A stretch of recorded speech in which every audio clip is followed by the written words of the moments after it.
L'invité de Béatrice Rulle ce matin, 6 minutes avec Martin Staub. Il est conseiller administratif chargé de la cohésion sociale en ville de Vernier. Béatrice. Bonjour Martin Staub. Bonjour. Merci d'être sur Radio Lac ce matin. Cette cannabinothèque, elle a donc ouvert il y a un mois à Vernier. Elle offre aux volontaires d'acheter au maximum 10 grammes de THC par mois. Quels sont les premiers retours ? Les premiers retours sont extrêmement positifs. On a à peu près 500. C'est de la bonne. C'est de la qualité et c'est une des choses pour lesquelles les 500 personnes pour l'instant qui ont passé les entretiens, c'est une recherche aussi et qui sont maintenant consommateurs, c'est de la qualité puisque c'est du produit bio et puis c'est produit en Suisse, en pleine terre et les gens savent ce que c'est. Donc oui, c'est de la bonne. C'est ce que j'allais vous dire, produit bio, local. On a presque l'impression que c'est un business comme un autre, comme ça nous est présenté. On parle quand même de drogue. On parle de drogue, mais on consomme d'autres drogues. Le tabac est une drogue, l'alcool est une drogue. Et donc, ici, la question, c'est de savoir ce qu'on fait. Et là, on est sur la réduction des risques. Mais justement, on ne veut pas que ça vienne non plus un business comme les autres. Parce que vous savez, par exemple, qu'aux États-Unis, on a libéralisé la vente de cannabis. Et souvent, des grands groupes qui l'ont fait et que ça ressemble de plus en plus à l'industrie du tabac.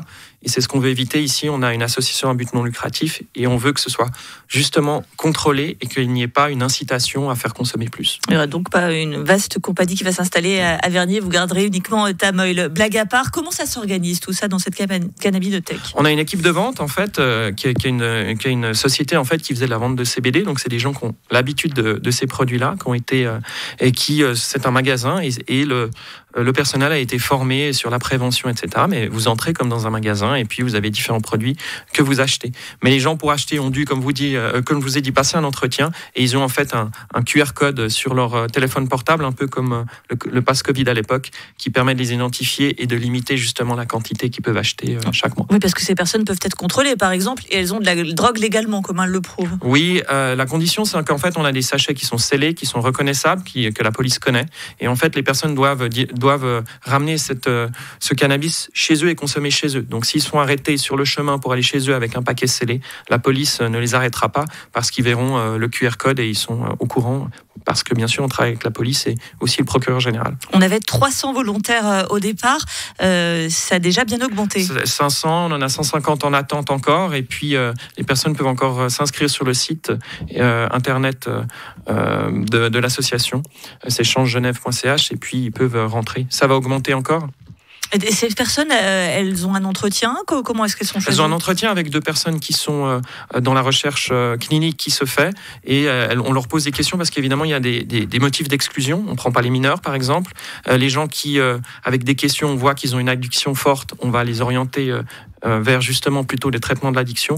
Et puis celles et ceux qui sont vraiment dans un traitement médical, parce que vous savez que le cannabis médical est autorisé, on les dirigera vers leur médecin pour éventuellement faire une prescription de cannabis médical. Avec un spectre très large parmi ces volontaires, un peu l'image de la société quasiment. Oui, on est presque sur, alors pas de 7 à 77 ans, 7 à 77 ans comme on disait pour Tintin, mais on est de 18 ans pour le plus jeune à 80 ans pour la plus âgée. Donc effectivement, c'est un large spectre. La cannabinothèque, elle est insérée dans un quartier. On imagine bien qu'au début, les riverains, ils devaient pas être... Oula, je vois que votre visage se ferme. Que les riverains ne devaient pas être très très heureux au début de leur dire, il y a des gens qui vont venir acheter de la drogue juste à côté de chez vous. Non, je me concentrais sur ce que je dire. Non, mais écoutez, évidemment, et c'est normal qu'il y ait des craintes, parce que c'est quelque chose de nouveau.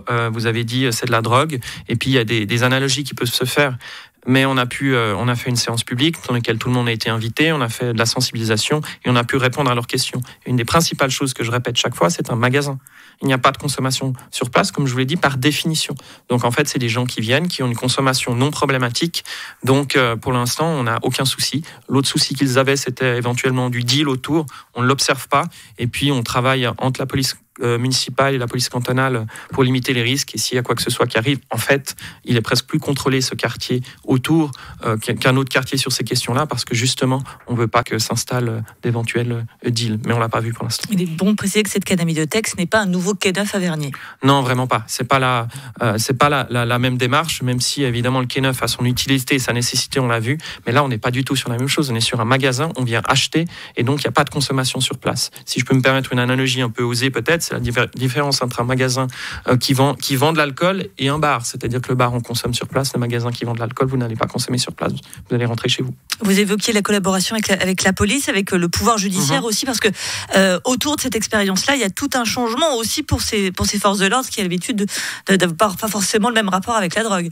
Non, pas le même rapport, mais vous savez, quand vous discutez avec des gens qui travaillent, les cadres, mais aussi vous descendez sur le terrain et les policiers, c'est un changement pour eux.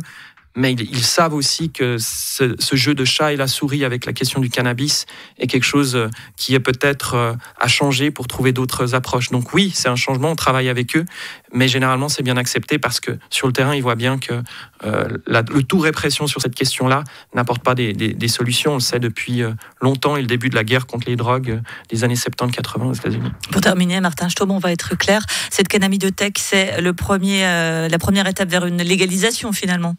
Une régulation. Alors, libéralisation, ça voudrait dire sans règles, mais oui, vous avez raison, régulation. Il y a des objets parlementaires au niveau fédéral. La Confédération attend nos retours d'études comme celles des autres. Oui, je crois que oui, on n'est pas le seul pays, mais la question qui se pose, c'est comment on le fait. Et nous, on veut le faire bien et on veut le faire avec tous les retours d'études qu'il peut avoir pour savoir quel est le meilleur modèle et comment on peut faire un modèle qui n'incite pas à plus de consommation, mais qui permet d'avoir une approche santé. Merci beaucoup, Martin Staub, conseiller administratif chargé de la cohésion sociale en ville de Vernier pour cette cannabidothèque donc, qui a ouvert il y a tout juste un mois. Merci d'avoir été sur Radio Lac ce matin. Merci beaucoup de m'avoir invité.